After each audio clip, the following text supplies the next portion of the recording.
Thank you. Thank you, thank you, thank you. Before I say a few words, I want to introduce to you the team that has actually made all this happen. I know there was a wonderful introduction. Thank you for that. But in fact, none of this would have happened without these people. So this is the team that has worked in their spare time on Sundays, in the early hours of the day, at nighttime, whenever we had a few minutes to make this happen. So could you please just make this roof lift off for these people up here?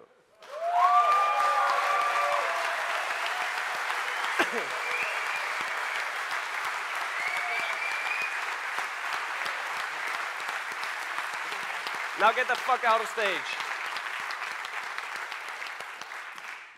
Oh, wow. We have had a very, very special morning, people. Did any of you wake up around 6 o'clock? Yes. Well, I can tell you that the whole backside of the tent had fallen down. We were this close of a cancellation. I don't know what God has against us right now, but it feels like He's having His fist right over us. I feel a starting rash in somewhere down here. I hope it's fungus since it is vegetation theme. It has been a very special morning for us, and I've not had this type of feeling in my stomach for years. It's as if something big is going to happen. I had it when we opened Noma 8 years ago.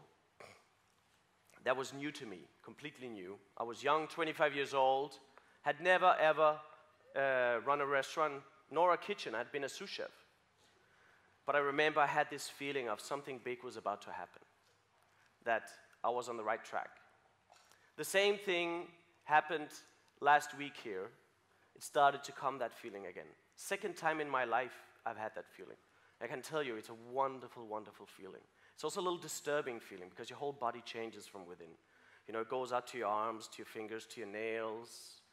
It's in your hair. It's everywhere. It's undescribable. I've actually made a point of writing down what I exactly feel during this process because it's a special feeling. I hope all of you will feel it. I hope they've already have felt it. And this is how I feel about this event here. When I started many years ago, I came from an education where one of my exam questions was to name soft-boiled eggs in several languages. And I did. One of them was in Macedonian, so the censor had no idea of that, so I passed. Too quick. That was lucky me. We're talking too quickly. No. Oh, tell me honestly. Please, dear God. We've been good this year. Slow. We've treated you well. I promise I will do my evening prayers. And I was trained in classic techniques. Do the hollandaise, whip the egg with the butter. Then came a period where I learned new technique, which was modern technique. I learned to deal with a pacojet. Can people hear me? Yeah. Well, I've written somewhere that our inspiration is the Glastonbury and Roskilde, and by God, we are having Glastonbury and Roskilde Festival right now. I didn't mean it that literally, actually, I must say. No, then came a period where I learned new technique that weren't written in the chef books that we were taught in. It was the pacojet, all these new modern techniques that arose, especially from Spain. And then I opened my restaurant, Noma.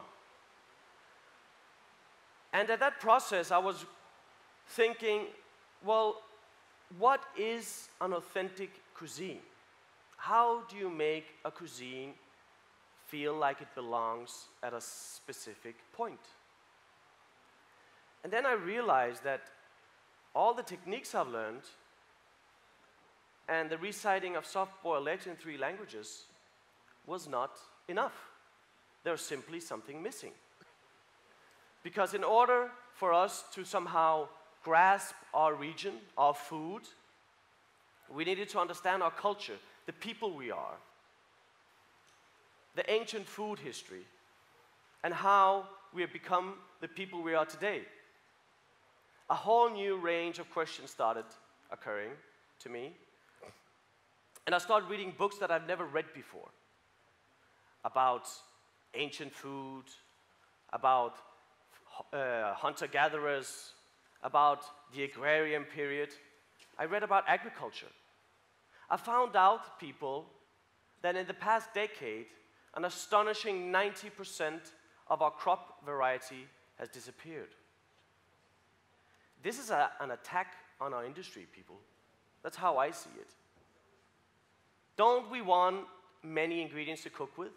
Don't we want that we have different ingredients throughout the world? Or do we want that we all cook the same things?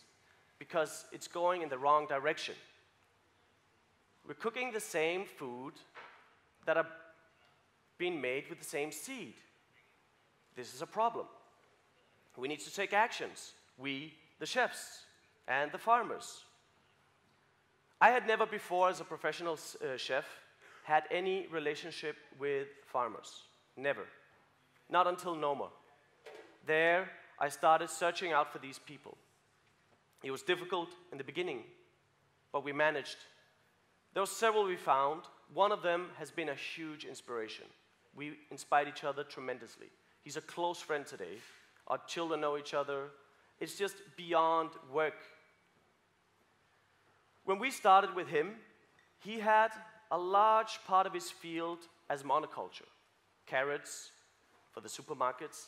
He saved only a small part of it for himself, to keep himself in touch with the soil and his trade.